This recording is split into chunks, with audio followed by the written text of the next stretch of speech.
ketika ada dari bagian bangsa ini memikirkan dan mencoba memaksakan ideologi lain selain Pancasila, apapun itu, termasuk komunis, yang akan terjadi adalah tragedi yang memilukan.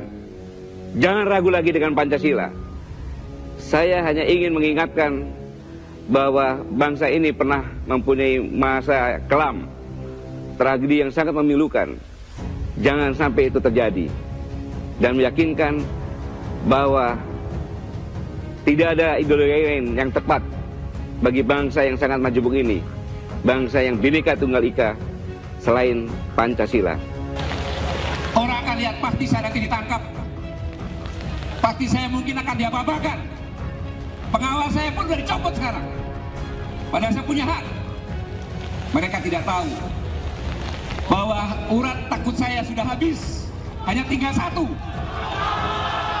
Hanya tinggal satu, sangat takut pada Allah Subhanahu wa Ta'ala. Ini yang perlu saya ingatkan. Jadi TNI adalah anak kandung rakyat, dan Pancasila dan landasan negara itu adalah hadiah umat Islam sebagai jalan tengah. Saya ulangi, Pancasila dan fondasi negara ini, yaitu pembukaan Undang-Undang 45, adalah hadiah umat Islam sebagai jalan tengah. Meniru pada Piagam Madinah, merangkul semuanya. Kaum Quraisy pun dirangkul di Madinah. Di sini agama Kristen, Islam, Hindu, Katolik, Buddha dirindui, tidak pernah diapa-apakan. Karena Islam adalah rahmatan lil alamin, rahmat bagi alam, bukan cuma manusia.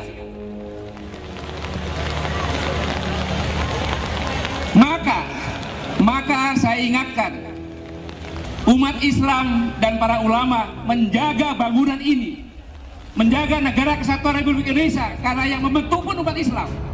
Jangan tuduh umat Islam yang akan merusak. Gak mungkin yang membangun kok perlu rusak, tidak mungkin. Maka sejak awal saya sinis, saya tidak suka bagi siapapun kalangan yang menyudutkan, yang mengatakan ulama radikal, kriminal ulama. Itu tidak benar. Mana mungkin dia yang bangun dia akan merusak negara kesatuan Republik Indonesia. Tidak mungkin. Tidak mungkin itu. Maka jangan coba-coba mengadu domba. Jangan coba-coba mengobok-obok. Pasti akan bangkit.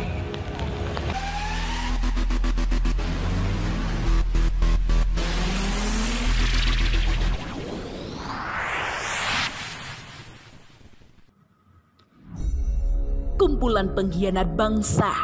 Hancurnya negara ini ulah para pembohong dan pendusta.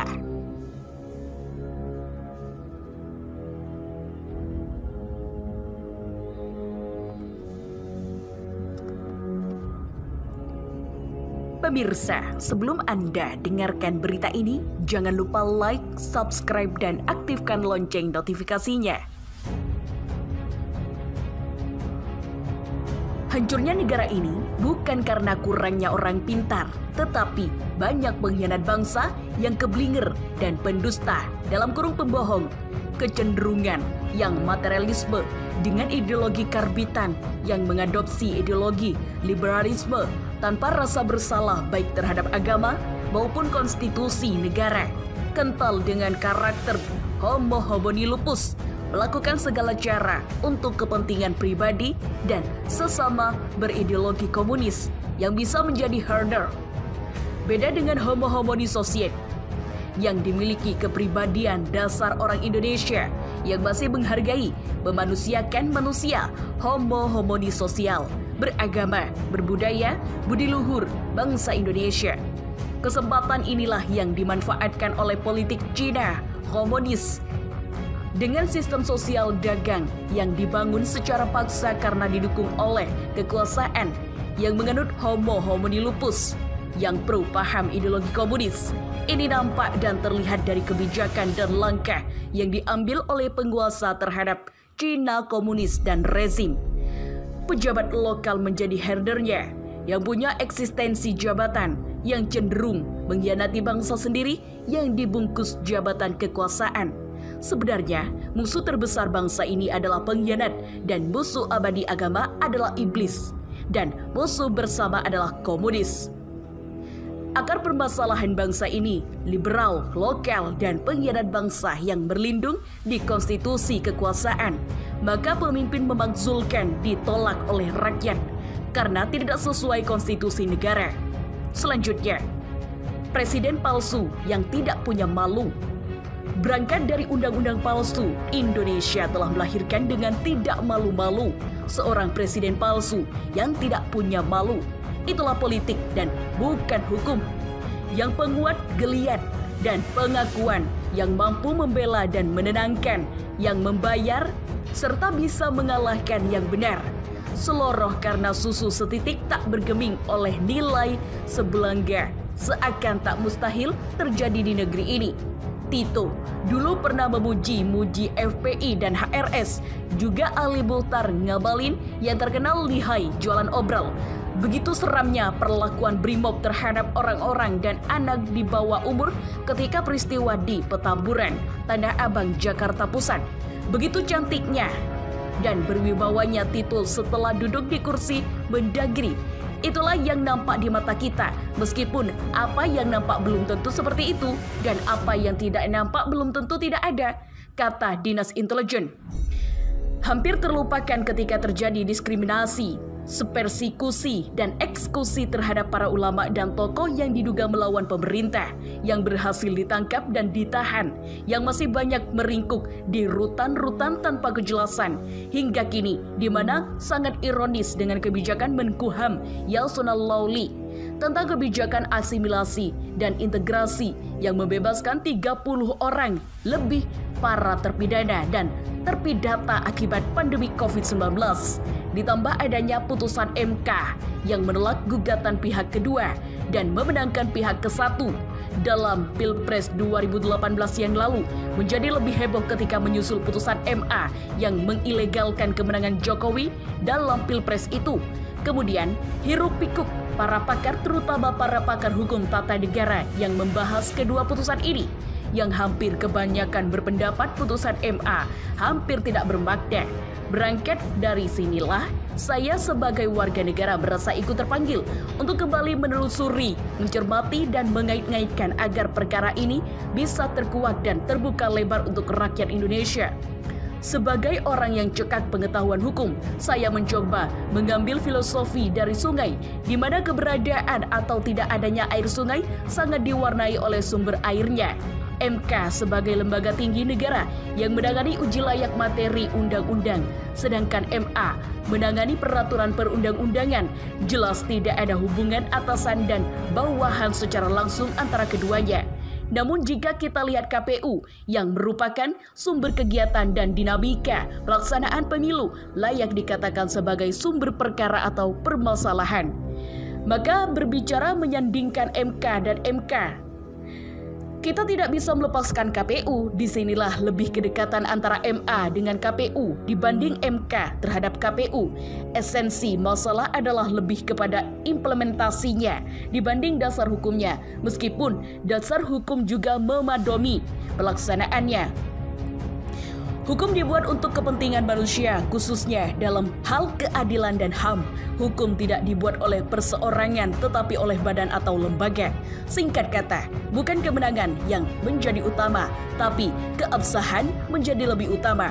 Oleh karenanya, kemenangan Jokowi sebagai Presiden RI yang tidak sah menurut hukum harus dibatalkan demi hukum, demi kedaulatan negara, demi kedaulatan rakyat, dan demi kehormatan dan martabat bangsa dan NKRI.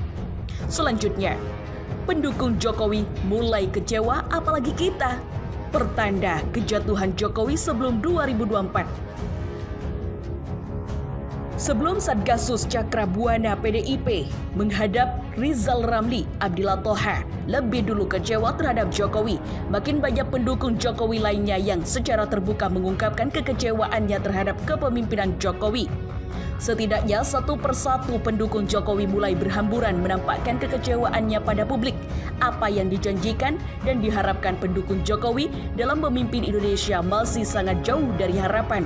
Menurut Abdillah Thoha, yang tulisannya sempat viral, makin sulit dirinya untuk membela Jokowi, Abdillah Thoha kini dikenal dengan tulisannya 10 alasan pilih Jokowi dan 10 alasan tidak pilih Prabowo Subianto. Abdillah Thoha yang ditengarai oleh banyak aktivis Islam sebagai penganut Syiah merupakan pendukung tulen Jokowi. Kita merasakan mulai dari susunan kabinet yang bernuansa transaksional, blunder beberapa materi yang menurut beberapa pihak menteri standar dalam penanganan COVID-19 dan pemulihan ekonomi, hingga isu pelembahan KPK dengan terbitnya Undang-Undang Nomor 19/2019. Adanya kesan konspirasi antara pemerintah dan DPR. Pemerintah dan DPR mempertontonkan secara vulgar sehingga dipersepsikan oleh publik sebagai Dewan Perwakilan rezim, melahirkan beberapa undang-undang dan RUU kontroversial yang tidak berpihak kepada rakyat, salah satunya Undang-Undang Nomor 4/2020 tentang minerba. Bahkan ditolaknya proposal RUU Omnibus Law oleh Bank Dunia seperti diungkapkan Salamuddin Daeng, menambahkan kesan atau kalau rezim Jokowi lebih pro asing dan asing daripada rakyat, pembuatan undang-undang lebih dari sekedar memenuhi selera investor dibandingkan selera rakyat. Terakhir, yang lagi hangat adalah adanya kesan pembiaran oleh Jokowi atas pencalonan Gibran sebagai calon tunggal wali kota Solo dan menantu Bobi Nasution sebagai calon wali kota Medan yang banyak dikritik publik. Jokowi sedang berupaya membangun dinasti politik melalui anak dan menantu yang diduga syarat dengan intervensi dalam pencalonan dan pemilihan.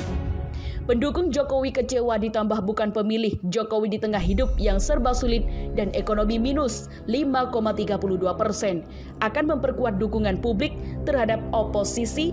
Banyak tokoh nasional mulai turun gunung. Neo PKI bakal meradang. Tidak akan rela Jokowi terjungkal. Neo PKI akan berjuang mati-matian mempertahankan rezim Jokowi. Ekonomi minus 10%. Juga tak jadi soal kalau Indonesia negara kaya, udah miskin banyak utang pula.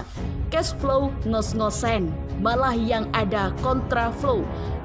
Buktinya, Undang-Undang Nomor 2/2020 yang berpotensi memberikan kekebalan hukum bagi rezim Jokowi bila terjadi bancakan anggaran. Jangan bandingkan dengan Singapura yang ekonominya minus 41%. Singapura bukan Indonesia. Singapura banyak duit, lah Indonesia tahu sendirilah. Jokowi tidak bisa menganggap remeh kelompok oposisi yang tidak mustahil akan mempercepat kejatuhan Jokowi sebelum 2024. Besok rumornya Amin Rais akan memberikan sinyal Jokowi jatuh 2020.